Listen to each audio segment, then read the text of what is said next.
अस्सलाम वालेकुम जी, कैसे हैं आप सब लोग। आई होप कि ठीक ठाक होंगे। तो रिसेंटली मुझे जस्ट अभी पार्सल रिसीव हुआ था, रिसीव नहीं एक्चुअली मैंने ऑर्डर किया था, तो वो पार्सल रिसीव हुआ था।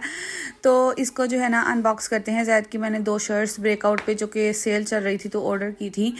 और ज़ैद के साइज़ का ना मुझे कोई इतना एक्यूरेट अंदाज़ा नहीं होता, मैं बस अपने हिसाब से जो है वो ऑर्डर कर लेती हूँ। इसको ना समटाइम इसकी एज से भी बड़े साइज़ पूरे आते हैं और समटाइम बिल्कुल वही जो होते हैं एज के साइज़ पूरे आ जाते हैं।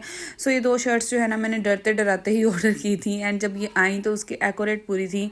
मेजर चार्ट देख के मैंने ऑर्डर की थी। सो जो कलर का भी बिल्कुल भी 19-20 का भी डिफरेंस नहीं था, क्योंकि समटाइम ऐसे होता है कलर टोटली चेंज आता है। तो इसकी आप प्राइस देख सकते हैं, 1499 की एक शर्ट है। दोनों की 1499 ही प्राइस थी। सेल में आई थिंक 700 की समथिंग 50% ऑफ में मिली थी। इंतहाई रीज़नेबल। और टी शर्ट्स तो बच्चों के पास जितनी हो उतनी कम होती हैं गर्मियों में।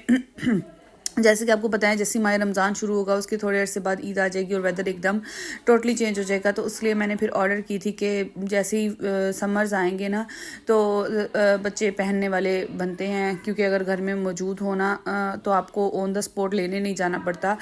और इसी तरह और मैं तो वैसे भी ऑफ सीज़न की सेल्स में से बहुत कुछ लेके रख लेती होती हूँ नेक्स्ट सीज़न के लिए बच्चों के, जो कि बहुत ज़्यादा कन्वीनियंट रहता है और आपको बहुत पॉकेट फ्रेंडली और बजट फ्रेंडली मिल जाता है। तो ये जो दूसरी शर्ट थी इसका पैटर्न कुछ इस तरह से था। इसके ऊपर ना स्पाइडरमैन बना हुआ था और ज़ैद को स्पाइडरमैन बहुत ज़्यादा पसंद है। अगेन इसकी भी प्राइस 1499 थी और ये 700 समथिंग में मुझे मिल गई थी। यानी कि मुझे तो दोनों ही 14 के राउंड अबाउट 15 के राउंड अबाउट मिली थी। मुझे एक्यूरेट जो है ना याद नहीं है, मैंने काफ़ी दिन पहले वीडियो बनाई थी और सोचा था इसको मैं अपलोड करूँगी, लेकिन अपलोड करनी हुई ड्यू टू सम रीज़न्स। वो रीज़न्स भी मैं बहुत जल्द आपके साथ शेयर करूँगी।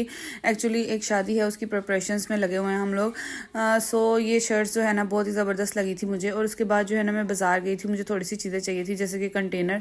आपको पता है कि माह रमज़ान आ रहा है तो कुछ ना कुछ डालना पड़ जाता है। खजूरें जो है मेरे बच्चे खा लेते हैं तो मैं इसलिए ले आती होती हूँ। सम टाइम उनको अगर मीठा खाना है तो मैं ये दे देती हूँ। उसके अलावा चने की दाल थी और इसबगोल का छिलका था। चने की दाल मैं ज़्यादातर लाती होती हूँ जब ज़ैद के लिए शामियाँ वगैरह बना के रखनी हो स्कूल के लिए। ब्लैक पेपर थी। पीछे से जो वॉइसेस आ रही हैं उसको आपने इग्नोर करना है, और क्योंकि वो वॉइसेस आती रहेंगी, बच्चे आज घर है, उनको छुट्टी है। तो बस यही थी कुछ चंद चीज़ें जो मैं लेके आई थी। आप बताएं कि आप लोगों की रमज़ान की प्रेप्स कैसी जा रही हैं। मैं तो एक्चुअली में कोई ऐसी प्रिपरेशन करती नहीं हूँ रमज़ान से पहले, बिकॉज ग्रोसरी हाँ वगैरह वो मैं घर की डाल लेती होती हूँ।